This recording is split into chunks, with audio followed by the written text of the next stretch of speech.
Welcome to R5 TV news. Tirupati జిల్లా శ్రీకాళహస్తి నియోజకవర్గంలో శాసనసభ్యుడు మాజీ మంత్రి బొజ్జల గోపాలకృష్ణారెడ్డి నిత్యం పేదల సంక్షేమం కోసం పనిచేశారని గుర్తు చేస్తూ బొజ్జల వెంకట సుధీర్ రెడ్డి మాట్లాడుతూ, మా నాన్న బొజ్జల గోపాలకృష్ణారెడ్డి ఎప్పుడూ పేదలకు సేవ చేయాలనే తపనతో ఉండేవారు. ఆయన జయంతి సందర్భంగా పేదలకు శివనాథపురం రాజీవ్ నగర్ కాలనీ ఇళ్ల పట్టాలను అందజేయడం మాకు చాలా సంతోషంగా ఉంది అన్నారు.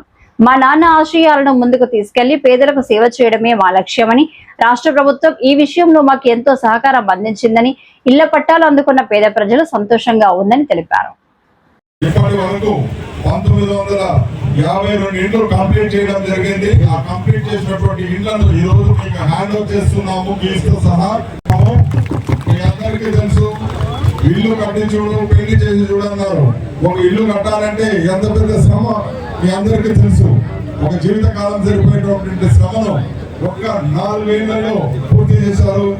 మీరు ఇల్లు కట్టుకుంటే మీకు వాటర్ సప్లై మీరు అప్లై చేసుకోవాల్సి ఉంటుంది, రోడ్స్ కోసం మీరు కోరాల్సి ఉంటుంది, డ్రైన్స్ కోసం కోరాల్సి ఉంటుంది, సీవరేజ్ లైన్స్ కోసము, కరెంట్ పోల్ కోసము, ట్రాన్స్ఫార్మర్ కోసం వెరిఫై చేస్తాం.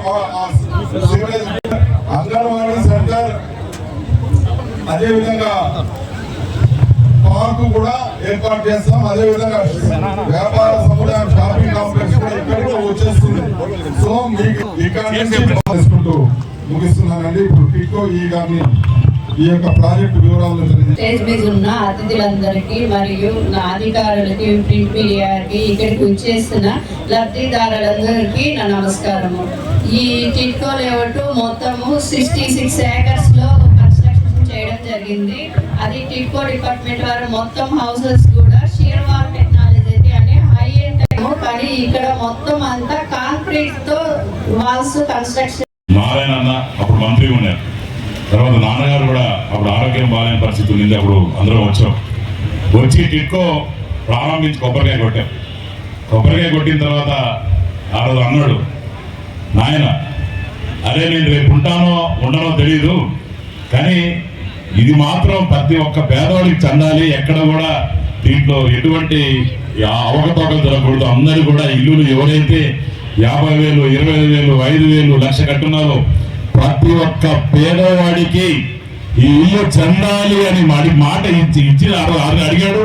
ఈరోజు ఆ గర్వంగా నాకు కలుగుకుంటున్నందుకు ఈరోజు ఆ మాట నెరవేర్చుకుంటున్నాం.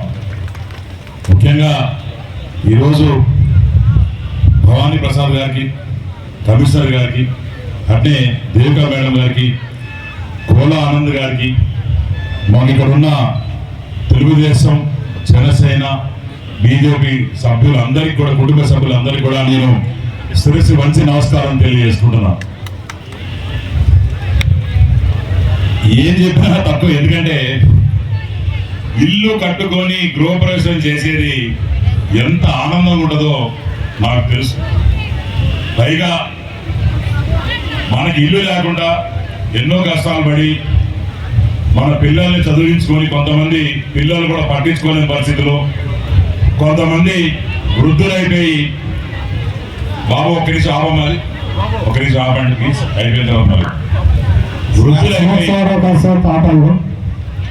కొంతమంది వృద్ధులైపోయి పిల్లలు కూడా పట్టిన పరిస్థితిలో, బాబు రాబమ్మా నాకు కూడా ఆకలి అవుతుంది. అయితే నిజంగానే ఈరోజు చూస్తే ఇక్కడి నుంచి అక్కడ నడిచిపోదాం అన్నాడు. అడిగా, ఏదో మీకు దండాలు పెట్టాలో మీ ఓట్ల కోసం కాదు, మీ మొహంలో చిరునవ్వు చూద్దామని. ఎందుకంటే మా అమ్మ ఆ రోజు, నాయన అమ్మ ఇద్దరు కలిసి వచ్చి ఆ రోజు కొబ్బరికాయ కొట్టి అంతా చేసిన తర్వాత ఈరోజు ఒక్కొక్క ఇంటికి పోయి చూస్తామంటే నిజంగానే ప్రతి ఇంట్లో ఒక చంద్రబాబు నాయుడు గారు, ప్రతి ఇంట్లో ఒక లోకేష్ గారు, ప్రతి ఇంట్లో పవన్ కళ్యాణ్ గారు ఉన్నారు. అంటే అవన్నీ ఇచ్చింది నాన్నగారు, ప్రతి ఇంట్లో ఆయన చిరునవ్వు ఉంది. దాని తర్వాత మోడీ గారు ఆశీస్సులు లేకపోతే ఇవన్నీ లేవులే. మోడీ అని అడుస్తారు పక్క నుంచి.